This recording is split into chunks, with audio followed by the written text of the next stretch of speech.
نحمده ونصلي على رسوله الكريم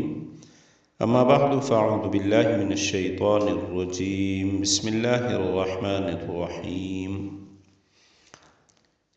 وما محمد إلا رسول صدق الله العظيم اللهم صل على محمد النبي الأمي وعلى آله وأصحابه وبارك وسلم۔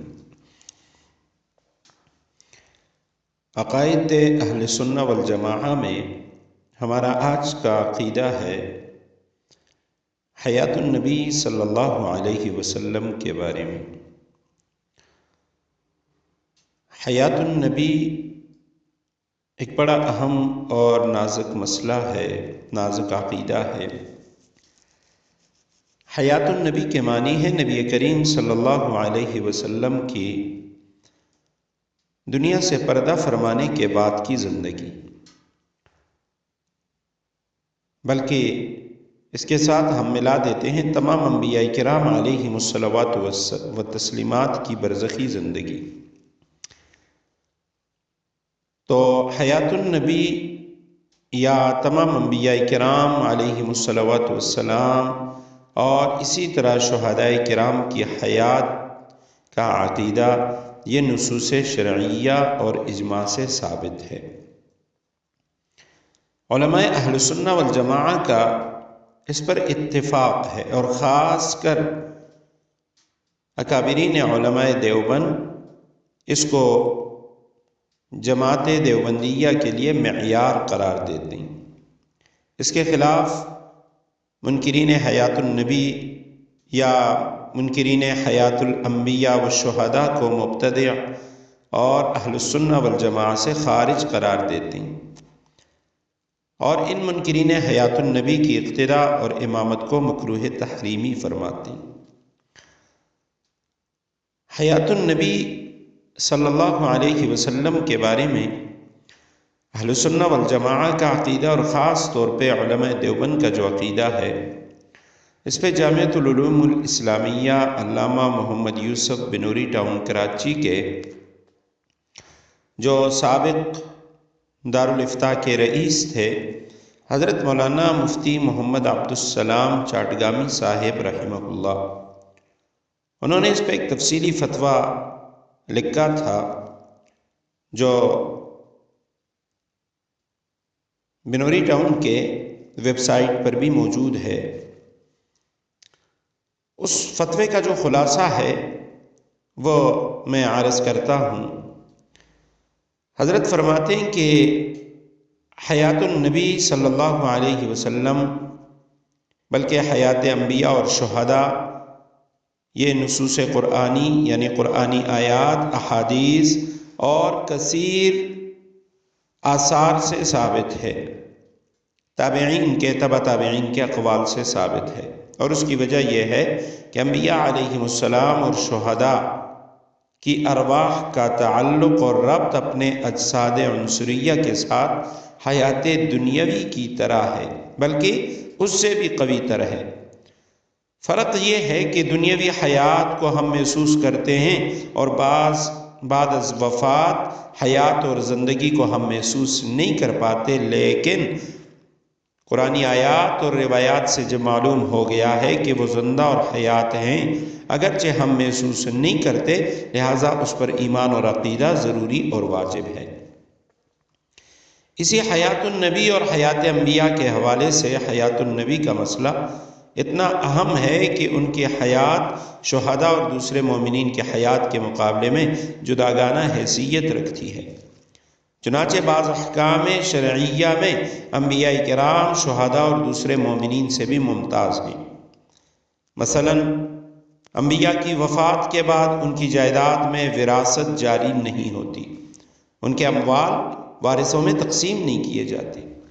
انبیاء علیہم السلام کی وفات کے بعد ازواج مطہرات سے کسی مومن کا نکاح درست نہیں ہے،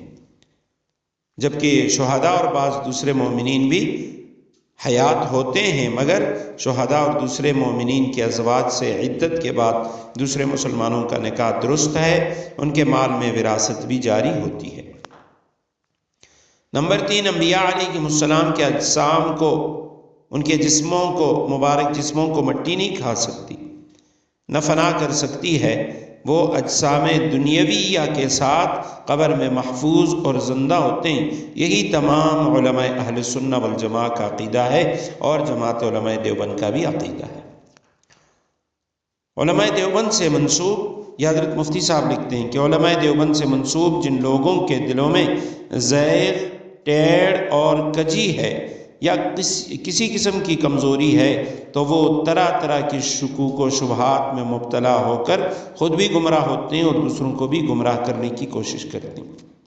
جبکہ علماء اہل السنہ والجماعہ، خاص طور پہ علماء دیوبند کا مسلک اس بارے میں بالکل بے غبار ہے، منقع ہے، جگہ جگہ اپنی تحریروں میں، تالیفات اور تصنیفات میں واضح طور پہ بیان کرتے ہیں۔ اور یہ لکھتے ہیں، جیسے امداد الفتاویٰ میں ہے، جلد نمبر 5 صفحہ 110 پہ، کہ روضہ اقدس صلی اللہ علیہ وسلم پر جا کر درود و سلام پڑھنے والے کے درود و سلام کو آپ صلی اللہ علیہ وسلم بلا واسطہ سنتے ہیں اور جواب دیتے ہیں، اور دور سے درود و سلام پڑھنے والوں کے درود و سلام کو آپ صلی اللہ علیہ وسلم تک روضہ شریف میں فرشتے پہنچاتے ہیں۔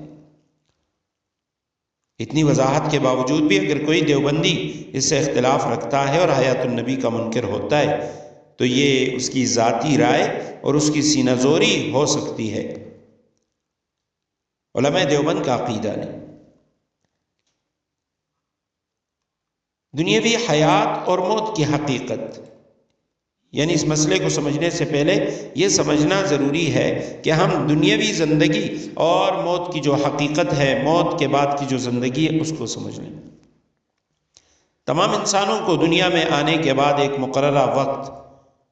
وہ مقررہ زندگی پوری کر کے ایک مرتبہ دنیاوی زندگی کو خیر بات کہہ کر آخرت کی طرف جانا پڑتا ہے۔ اس پر نقلی دلائل، قرآن و حدیث کے دلائل بھی ہیں، عقل کے مشاہدے سے بھی یہ بات ثابت ہے کہ انسان کی پیدائش سے لے کر مقررہ وقت تک کی جو زندگی ہے اس کو حیات دنیاوی کہا جاتا ہے، اور یہ حیات اس لیے عطا فرمائی گئی کہ تاکہ انسان اللہ اور اس کے رسول صلی اللہ علیہ وسلم کے فرمان کے مطابق زندگی گزار کر اخروی ہمیشہ کی کامیابی حاصل کرے اور آخرت کی ہمیشہ کی راحتیں پالے۔ تو انسان جب دنیاوی حیات پوری کر کے آخرت کی طرف جانے لگتا ہے، بیچ کی گھاٹی وہ موت ہے۔ موت کے بعد جب قبر کی زندگی شروع ہوتی ہے تو قبر میں اس سے سوالات ہوتی ہیں، کیا یا دنیاوی زندگی اللہ اور رسول کے احکام کے مطابق گزاری ہے یا خدا نخواستہ اللہ اور رسول کے احکام کے خلاف گزاری ہے؟ اور صحیح احادیث کے اندر ان سوالات کا ذکر بھی آتا ہے کہ تمہارا رب کون ہے، تمہارا دین مذہب کیا ہے، اور تمہاری دینی رہنمائی کے لیے جو رسول بھیجا گیا وہ کون ہے۔ یہ سارے سوالات صحیح احادیث کے اندر موجود ہیں۔ تو دنیاوی زندگی اور اس کے بعد قبر کی زندگی، یہ جو قبر کی زندگی ہے، یعنی جہاں دنیاوی زندگی سے انسان قبر کی زندگی کی طرف جاتا ہے، اور قیامت سے پہلے دنیا سے جانے کے بعد قیامت سے پہلے کی جو زندگی ہے اس کو عالم برزخ کی زندگی کہا جاتا ہے۔ یہ اخروی زندگی کا ابتدائی حصہ ہے۔ اس عالم برزخ میں انسان اور اس کی روح، جو کہ اعلیٰ علیین یا اسفل السافلین میں ہوتی ہے، اس کا آپس میں بدن کے ساتھ تعلق ہوتا ہے۔ آدمی نیک ہو تو جنت کی راحتیں، ان سے وہ فائدہ اٹھاتے، نعمتوں سے فائدہ اٹھاتے، اور خدا نخواستہ گناہگار ہو، بد ہوتا ہے تو جہنم کی بدبو، گرم ہوا، دوسری تکالیف اسے متاثر کرتی ہیں۔ شہید کے بارے میں سورہ بقرہ میں اللہ سبحانہ وتعالیٰ نے فرمایا وَلَا تَقُولُوا لِمَنْ يُقْتَلُ فِي سَبِيلِ اللَّهِ أَمْوَاتٌ بَلْ أَحْيَاءٌ وَلَكِنْ لَا تَشْعُرُونَ، جو اللہ کے راستے میں شہید کر دیے جاتے ہیں، قتل ہو جاتے ہیں، ان کو مردہ مت کہو، وہ زندہ ہیں، البتہ تمہیں ان کی زندگی کا شعور نہیں ہے، ان کی زندگی کا تمہیں احساس نہیں ہوتا۔ اب عدم احساس کا نہ ہونا یہ عدم حیات کی دلیل نہیں ہے کہ ہمیں احساس نہیں ہے تو ان کی زندگی بھی نہیں۔ جب اللہ سبحانہ و تعالیٰ خود اعلان فرما رہے ہیں وہ زندہ ہیں تو میں اس کا شعور نہیں ہے، لہٰذا ہر ایمان والے کو اس پر ایمان رکھنا ضروری ہے، اور اس کے خلاف عقیدہ رکھنا کفر اور گمراہی ہے۔ بڑے وضاحت کے ساتھ اللہ سبحانہ و تعالیٰ نے شہید کے بارے میں فرما دیا کہ وہ زندہ ہیں، اور دوسرے مقام پہ فرمایا بل احیاء عند ربہم یرزقون، وہ زندہ ہیں اور رب کے ہاں وہ رزق پاتے ہیں، اللہ سبحانہ و تعالیٰ ان کو رزق دے رہے ہیں۔ اب احادیث میں قبر کے اندر انبیاء علیہم السلام کا نماز پڑھنا اور بہت سے صحابہ کرام رضوان اللہ تعالی علیہم اجمعین کا تلاوت کرنا، بہت سے انسانوں پر سانپوں کا مسلط کر دیا جانا، عذاب اور سزا کا معاملہ چلنا، یہ ثابت ہے۔ یہ برزخی حیات کی زندگی تمام انسانوں کے لیے مقرر اور متعین ہے۔ البتہ یہ بات ضروری ہے کہ جیسے دنیا کے اندر سارے انسان ایک ہی درجے کے نہیں ہوتے، ان کے درجات مراتب وہ متفاوت ہوتے ہیں، نیک بھی ہوتے ہیں ان میں اور نیکیوں میں سب برابر نہیں ہوتے، الگ الگ درجات اور مراتب کے ہوتے ہیں۔ اسی طرح عالم برزخ اور عالم آخرت کی زندگی جو کہ دائمی اور ہمیشہ کی زندگی ہے، اس میں بھی انسان الگ الگ درجات اور مراتب کے ہوتے ہیں۔ کچھ انسان اعلیٰ ترین ذات و صفات کے مالک ہوتے ہیں، جیسے انبیاء کرام علیہم السلام، پھر صدیقین، شہداء، ان کے درجات ہوتی ہیں، پھر صالحین اور عام مومنین کے درجے۔ تو جو انسان اللہ تعالیٰ کے نزدیک ذات و صفات کے لحاظ سے اعلیٰ ترین انسان ہوتے ہیں، ان کو بھی موت آتی ہے۔ جیسے قرآن کریم میں نبی کریم صلی اللہ علیہ وسلم کو خطاب کر کے فرمایا گیا اِنَّكَ مَيِّتٌ وَإِنَّهُمْ مَيِّتُونَ، آپ نے بھی مرنا ہے اور دوسروں نے بھی، لیکن انبیاء علیہم السلام کی موت دوسرے انسانوں کی موت کی طرح نہیں۔ انبیاء علیہم السلام بھی عالم برزخ اور قبر میں رہتے ہیں، لیکن دوسرے اور تیسرے درجے کے انسانوں کی طرح نہیں، ان کا بھی حشر ہوگا لیکن دوسرے انسانوں کی طرح نہیں، مراتب کا فرق ہوتا ہے۔ لہٰذا انبیاء علیہم السلام کو انبیاء کرام کی جگہ پر، صدیقین اور شہداء کو ان کے مقام پر، عام صالحین اور مومنین کو ان کے مقام پہ رکھنا چاہیے۔ اب جب ہمیں یہ پتہ چل گیا کہ بھئی برزخی زندگی کیا ہے، پھر دنیا کے اندر جیسے لوگوں کے مراتب مختلف ہوتے ہیں، درجات اوپر نیچے ہوتے ہیں، اسی طرح برزخ کے اندر بھی، آخرت میں بھی ان کے جو درجات ہوتے ہیں وہ متفاوت ہوتے ہیں۔ موت سب پہ آتی ہے لیکن ہر ایک کی موت الگ ہوتی ہے۔ تو اب یعنی ایک اور بات جس کا سمجھنا ہمارے لیے ضروری ہے وہ یہ ہے کہ انبیاء علیہ السلام جو کہ اعلیٰ ترین انسان ہیں، ان کے اوپر انسانوں کا اور کوئی درجہ نہیں ہے،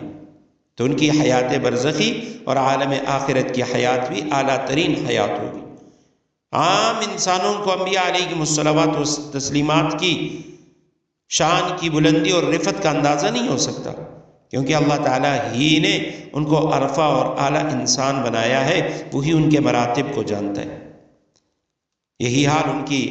برزخی حیات کا ہے، وہ بیک وقت عالم بالا میں مشاہدہ حق جل سبحانہ و تعالیٰ سے بھی متمتع ہوتے ہیں، فائدہ اٹھاتے ہیں، اور عالم سفلی میں زمینی مخلوق سے بھی ان کا ارتباط ہوتا ہے۔ پھر ان انبیاء علیہم الصلوات و تسلیمات میں سید الانبیاء خاتم النبیین صلی اللہ علیہ وسلم کی ذات بابرکت، درجات کی بلندی اور شان کی رفعت، اس کا کیا ٹھکانہ ہو سکتا ہے؟ وہ اللہ ہی جانتا ہے، عام انسان اس کا تصور بھی نہیں کر سکتا۔ عام انسان اس ذات ستود صفات کے نہ کمالات کا احاطہ کر سکتا ہے، نہ اس کے بلند مقامات کا ادراک کر سکتا ہے، نہ کسی کو اس کی پوری محامد اور تعریف کی قدرت ہے۔ تو ایسی ذات کی حیات برزخیہ کا پورا اندازہ کون کر سکتا ہے؟ مگر نفس انسانی کی حیات بعد الممات یعنی مرنے کے بعد کی زندگی اور تمام انبیاء علیہم الصلوات و تسلیمات کی حیات طیبہ بعد از وفات کے عقیدے کا ثبوت یہ نصوص و روایات سے ملنے کے ساتھ ساتھ درایت سے بھی ثابت ہے، عقل سے بھی ثابت ہے، کیونکہ ہر ذی عقل ذی فہم وہ اس بات کو سمجھ سکتا ہے کہ جس شخص نے بھی آپ کی زندگی میں کلمہ پڑھا یا بعد میں پڑھا اور قیامت تک کلمہ پڑھے گا، ان میں سے ہر شخص آپ کی زندگی میں آپ کو جس طرح رسول سمجھتا ہے، اسی طرح آپ کی وفات کے بعد بھی آپ صلی اللہ علیہ وسلم کے رسول ہونے کا عقیدہ رکھتا ہے۔ اور رسول جسم اور روح دونوں چیزوں کا نام ہے۔ جیسے دنیا میں وہ جسم مع الروح رسول تھے، جسم اور روح کے ساتھ رسول تھے، وفات کے بعد بھی عالم برزخ میں جسم اور روح کے ساتھ رسول ہیں۔ رسول یا رسول کا کوئی حصہ فنا نہیں ہو سکتا۔ یہی حال تمام انبیاء علیہم السلام کا ہے۔ سب رسول اپنے اجسام عنصریہ کے ساتھ، دنیاوی جسم کے ساتھ، ارواح کے ساتھ قبر میں زندہ ہیں، اور سب پر ایمان لانا تمام مسلمانوں پر لازم اور ضروری ہے۔ نبی کریم صلی اللہ علیہ وسلم اور دوسرے رسولوں میں فرق یہ ہے کہ دوسرے انبیاء اور رسول ان کی شرائع ہمارے رسول صلی اللہ علیہ وسلم کی آمد کے بعد منسوخ ہو گئی، لیکن رسول اور انبیاء علیہم الصلوات و تسلیمات اپنے منصب رسالت اور نبوت پر پھر بھی فائز ہیں۔ اس لیے قیامت تک آنے والے انسانوں پر تمام انبیاء علیہم السلام پر ایمان لانا ضروری ہے۔ وہ اپنی دنیاوی زندگی میں رسول اور نبی تھے، دنیا سے جانے کے بعد بھی عالم برزخ میں رسول اور نبی ہیں، ان پر ایمان لانا ضروری ہے، جس سے حیات الانبیاء کا عقیدہ ثابت ہوتا ہے۔